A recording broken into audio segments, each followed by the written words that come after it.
नमस्कार. मोदींनी हैदराबादचा दौरा केल्यानंतर बेंगलोरला ते गेले आणि बेंगलोरमध्ये त्यांनी एक भाषण केलं. खूप चुकले मोदी. एवढं असलं काहीतरी बोलायला नको होतं. देशाचं कंबरडं मोडल्यागत मोदी बोलले. चुकले काय? पापच केलंय मोदींनी.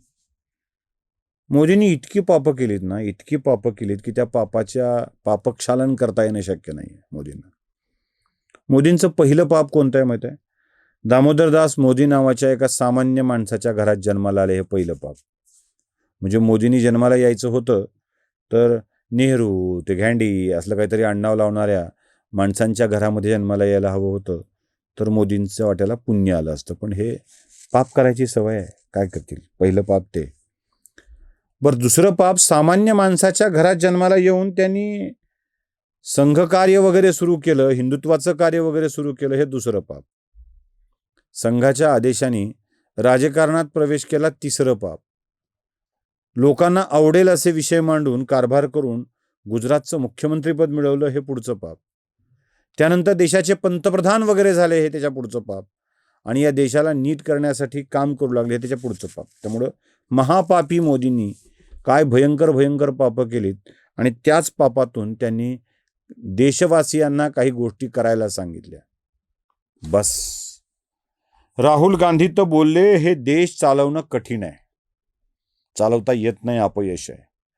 काही विद्वानांनी मीडियावाल्यांना फार घाण सवय असते बरं का. ते मोदी असं बोललेत, तुम्हाला काय वाटतंय? मोदी असं म्हणलेत, तुम्हाला काय वाटतं? हे बऱ्याच कानफाट्यांना विचारत फिरतात.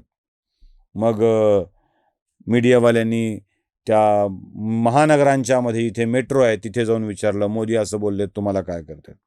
आणि हे सगळे फुकट मोहम्मद हुसेन, फुकट मोहम्मद हुसेन असं म्हणतो आम्ही त्यांना, हे सगळे फुकट चंबू बोलायला लागले. मोदींना म्हणावं मेट्रो फ्री करा, मोदींना म्हणावं मंत्र्यांचा ताफा कमी करा, वगैरे वगैरे सगळं सुरू झालं. आता मंत्र्यांचा ताफा कमी करा म्हणताना मुख्यमंत्र्यांच्या गाळप्यातील वाहनं दाखवून यांना डिझेल चालतंय का असं म्हणणारे विद्वान आता आपल्याकडे दिसायला लागतील. आता हे दिसणार आहे सोशल मीडियावर, हे प्रचंड सुरू होणार आहे. त्याआधीच जरा मला तुम्हाला काही सांगायचं आहे. मोदी बोलले काय आणि तुम्ही पसरवताय काय?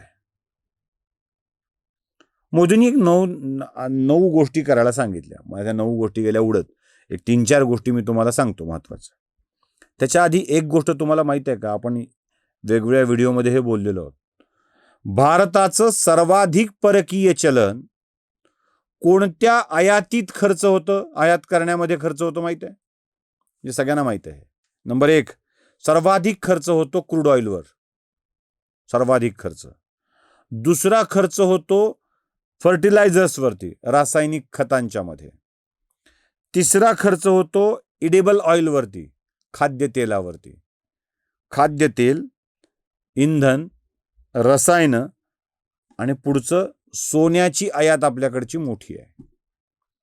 म्हणजे या देशातला पैसा विदेशाला पाठवून, परकीय गंगाजळी पाठवून आम्हाला या सगळ्या गोष्टी आयात कराव्या लागतात. आणि ह्या आयात केल्याने आमच्या देशातली परकीय चलनाचा साठा संपतो. बरं, हे इतकं आवश्यक आहे की हे आयात करता येत नाही असं म्हणता येत नाही. मग यातलं सगळ्यात कमी आयात करू शकतो, टाळू शकतो, ती कोणती गोष्ट? सोनं. मोदी काय म्हणाले? बाबांनो, सोनं वर्षभर नका घेऊ, 1 वर्ष. नाही घेतल्याने काय होईल? सोन्याचं मार्केट पडेल. बरं, सोन्याचं मार्केट पडल्याने देशात हाहाकार माजणार आहे, असलं काय होईल? सोन्याच्या मार्केटपेक्षा बाकी ठिकाणच्या गुंतवणुका वाढतील.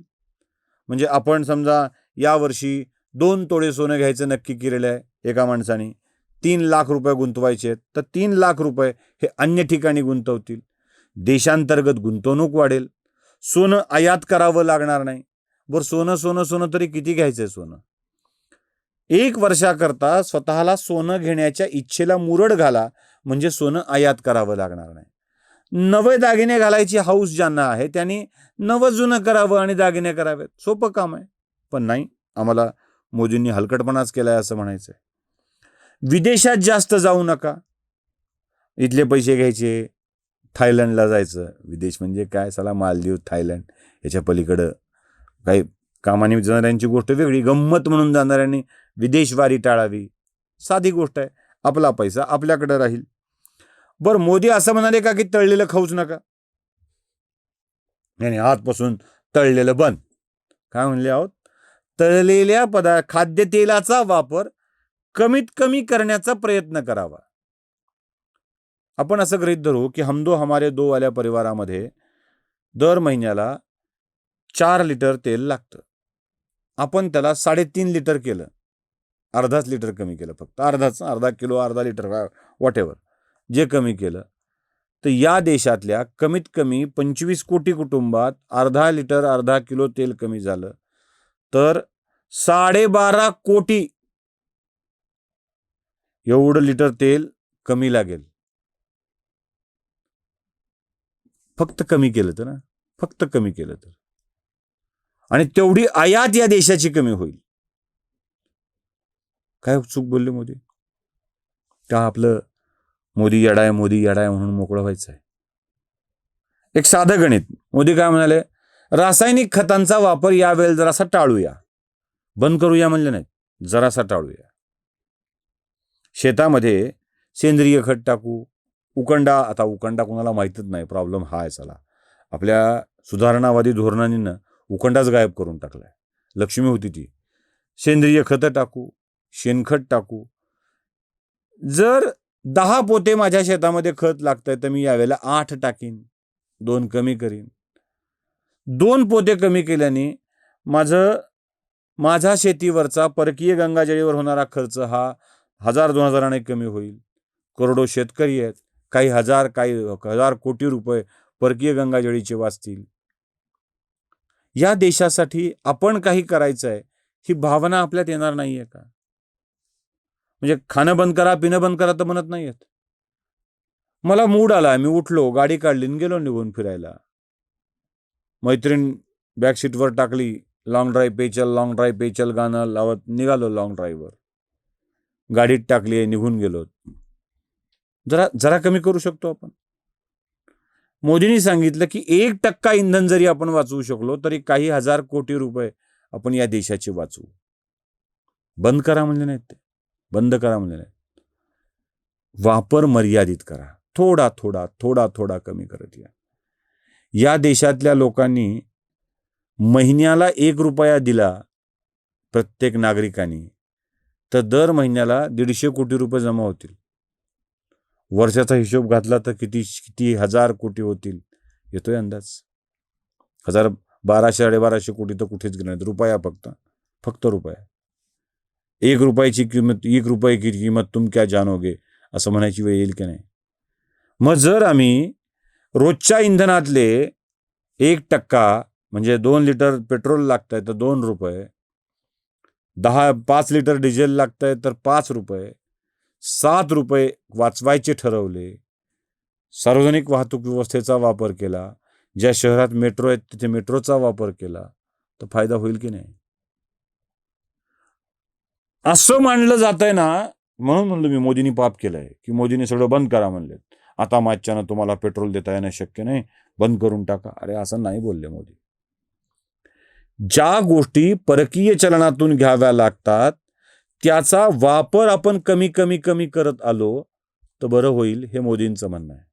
त्यामुळे मी तुम्हाला सांगतोय, मला मोदी भक्त म्हणा की काय म्हणायचं ते म्हणा, या देशाचं भलं व्हावं असा विचार करणारा माणूस काही सांगत असेल तर त्यानं दिलेल्या प्रत्येक गोष्टीला समर्थन करून राष्ट्रासाठी वाटेल ते करण्याची तयारी आहे. त्यामुळे मी तरी ठरवलंय, माझ्या महिन्याच्या इंधनाच्या खर्चात मी 10% कपात करणार. आवश्यक त्या ठिकाणीच गाडी घेऊन जाणार. माझं ऑफिस आता घरी आल्यामुळं ऑफिसला जाण्याचा रोजचा 10 किलोमीटरचा प्रवास माझा बंद झालाय. मला वाटतं रोजचा 10 म्हणजे महिना 300 किलोमीटरचा माझा प्रवास आता बंद झालाय. त्यामुळे ते इंधन वाचणार आहे. आवश्यक असेल तरच गाडी घेऊन घराबाहेर पडेल. खाद्यतेलात अजून कमी करणार आहे, कारण खाद्यतेलाचा वापर कमी केल्याने मोदींचं भलं होईल की नाही, देशाचं भलं होईल की नाही मला माहीत नाही, पण माझा हा विस्तारणारा आकार त्याला थोडीफार तरी कोलेस्ट्रॉल जरा आपलं कमी होईल. वाढणारं वजन जरा कमी होईल, त्याचा विचार केला पाहिजे. मी ते कमी करणार आहे. मी माझ्या घरच्या शेतात भावाला वडिलांना सांगून आलो आहे, मोदींनी सांगितलं आहे देशाच्या फायद्याचं आहे, म्हणून आपल्या रासायनिक खताच्या वापरात 20% कपात आपल्याला करता येईल का ते बघूया. त्यामुळं ते मी करणार आहे. विदेशात जायचा प्रश्नच येत नाही. कोण चाललंय, कुठे चाललंय, तेवढा माल तर पाहिजे आपल्याजवळ. यूट्यूबवर बोलून बोलून तेवढे कमवता येत नाहीत. आणि लोकांनी टाकलेल्या पैशावर, म्हणजे फोनपे गुगल पेवर टाकलेल्या पैशावर विदेशाची वारी करता येत नसते. त्यामुळे ते तर मी करणारच नाही. आणि राहिला प्रश्न सोने खरेदीचा, 1.5 लाख झालाय, कुठून घेणार. त्यामुळं ते कमी येईपर्यंत खरेदी नाही हे नक्की आहे. पोराचं लग्न करायचं असेल तर अजून लांब आहे, त्याला बराच काळ बाकी आहे. त्यामुळं त्याचीही शक्यता नाही आहे. त्यामुळं मोदींनी केलेल्या आव्हानाला पूर्ण प्रतिसाद देऊन मी या सगळ्या गोष्टी करणार आहे.